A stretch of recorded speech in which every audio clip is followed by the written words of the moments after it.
Dans cette vidéo, nous allons parler de la décomposition en produits de facteurs premiers et des usages mathématiques de cette décomposition-là.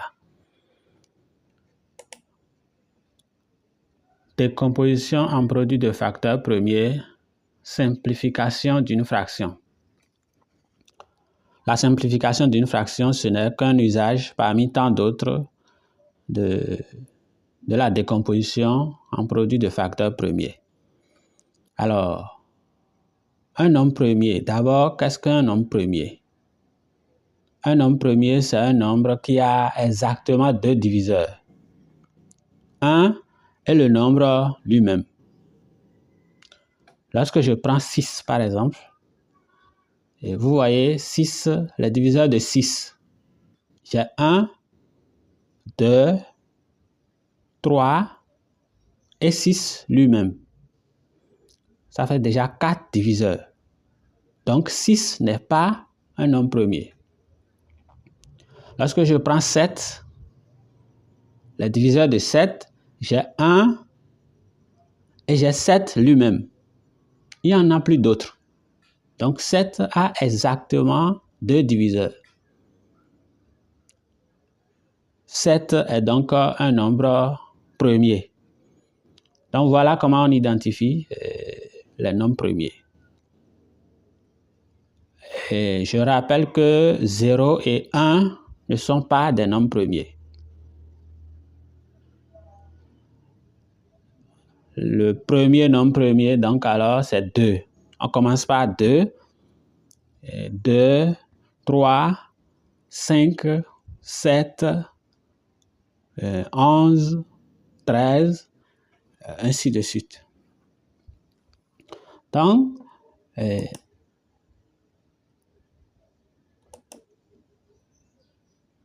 nous allons voir un exemple de décomposition en produits de facteurs premiers. Décomposition en produits de facteurs premiers de 7875. C'est un exemple. Je vais utiliser ce nombre-là tout à l'heure pour ma fraction que nous allons simplifier. Alors voilà. Vous voyez, tel que ça se présente là, un peu comme un tableau. C'est exactement comme ça on le fait. 7875. La première chose, est-ce que ce nombre-là est divisible par 2? Parce que j'ai dit on commence par 2. 2 est le premier nombre premier. Donc on vérifie d'abord si c'est divisible par 2. La réponse est non. 7875 n'est pas divisible par 2.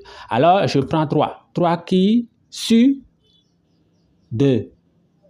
Dans l'ordre des nombres premiers. Nous sommes d'accord? 7875 divisé par 3, ça donne 2625. Maintenant, je prends 2625. Je vérifie si 2625 est divisible par 3. Oui, c'est divisible par 3. Alors, je divise par 3, c'est le second 3 que vous voyez là. Et cela me donne 875.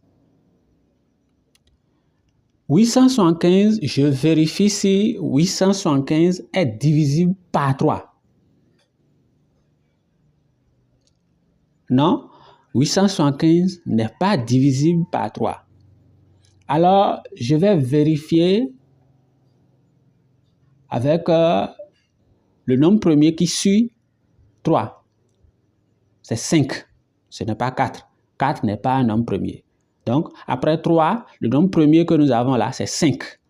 Je vérifie si 875 est divisible par 5. Oui, 875 est divisible par 5 et cela donne 175. 175 est divisible par 5. 175 divisé par 5, ça donne 35. 35 aussi est divisible par 5. Je prends 35, je divise par 5. Cela donne 7. 7, est-ce que 7 est divisible par 5? Non, 7 n'est pas divisible par 5. par 5. 7 est divisible par 7 lui-même. Et cela me donne 1. Donc, c'est exactement comme ça que se présente la décomposition en produit de facteurs premiers. Mais ce n'est pas fini. Lorsque la division en chaîne, telle que je viens de la décrire, vous le faites, on présente maintenant le nombre 7875 ou bien le nombre, n'importe quel nombre. On présente ce nombre-là sous la forme d'une écriture de produit de facteurs premiers. Et c'est ça qui est le plus utile. Donc, vous voyez, c'est ça qui est là. Nous avons 7875 égale 3 puissance 2.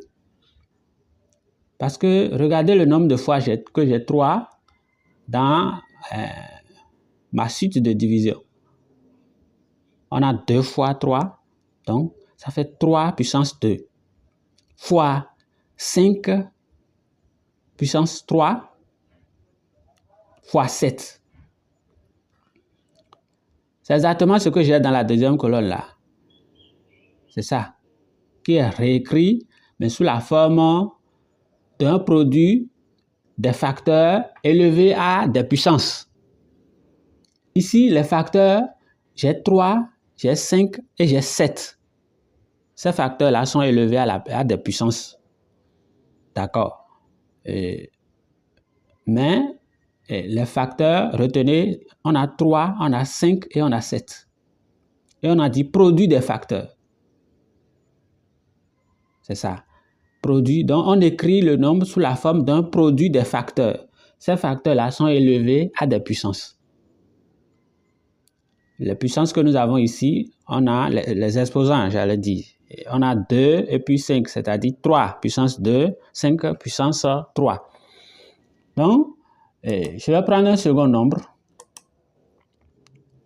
Le nombre 26 460.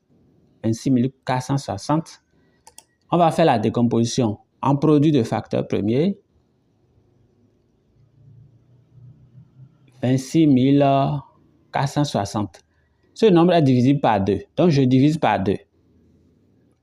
Lorsque je divise par 2, cela me donne 13 230.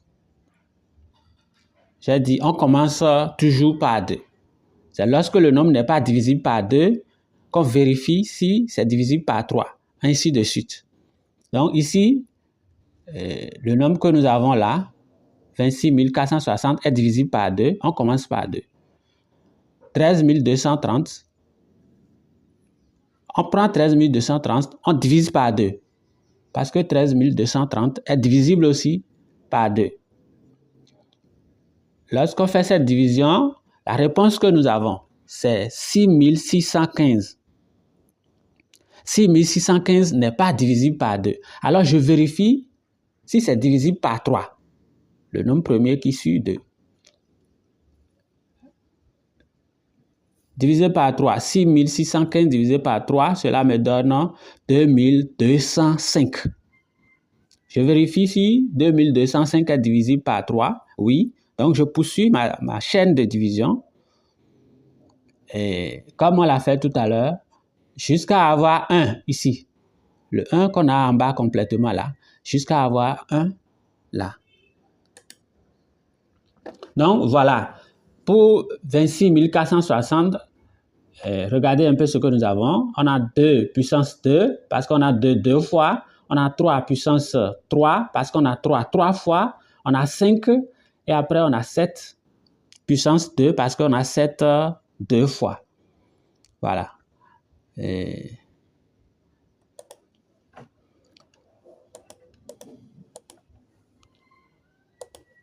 Donc, ma fraction là, je prends ma fraction 7875 sur 26 460.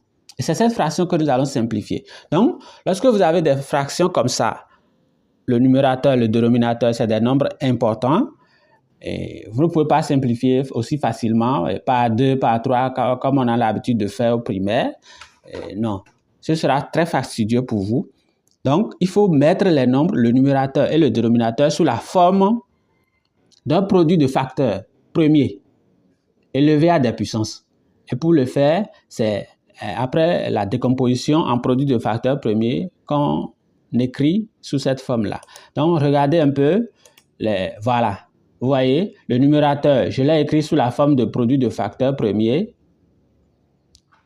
Et le dénominateur aussi, je l'ai écrit sous la forme de produit de facteurs premiers. Maintenant, voilà. Je veux simplifier ma fraction. Et voyez comment j'ai réécrit la fraction. Cela me permet de simplifier aisément cette fraction-là, sans autre complication. Donc, 7875 sur 26 460, vous voyez, le numérateur, ça fait 3 puissance 2 fois 5 puissance 3 fois 7. Le dénominateur, ça fait 2 puissance 2 fois 3 puissance 3 fois 5 fois 7 puissance 2. Et je vais casser 5 puissance 3. Vous voyez, ça fait 5 fois 5 au carré, c'est-à-dire 5 puissance 2. Je fais ça parce que c'est ça qui va m'aider pour les simplifications tout à l'heure. 3 puissance 3, ça fait 3 fois 3 puissance 2. Vous voyez un peu? Alors, regardez ce qui suit là. Et les nombres que nous avons au rouge. J'ai dit tout à l'heure que 5 puissance 3, ça fait 5 fois 5 puissance 2. Parce que je vais simplifier 5 tout à l'heure. 3 puissance 3, ça fait 3 fois 3 puissance 2.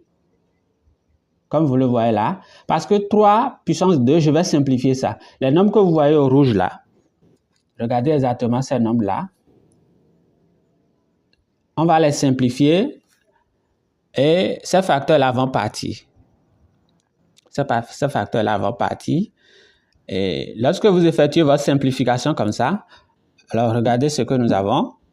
On a finalement notre fraction 7875 sur 26 460 qui est égal à 5 puissance 2 sur 2 puissance 2. 2 puissance 2 ne bouge pas parce que au numérateur, on n'a pas de 2. On a 2 n'est pas facteur. Donc, on le maintient lui simplement. Donc, 2 puissance 2 fois 3 fois 7. Et la simplification complète, c'est 25 sur 84. Donc, la fraction 7875 sur 26 460 est égale à 25 sur 84.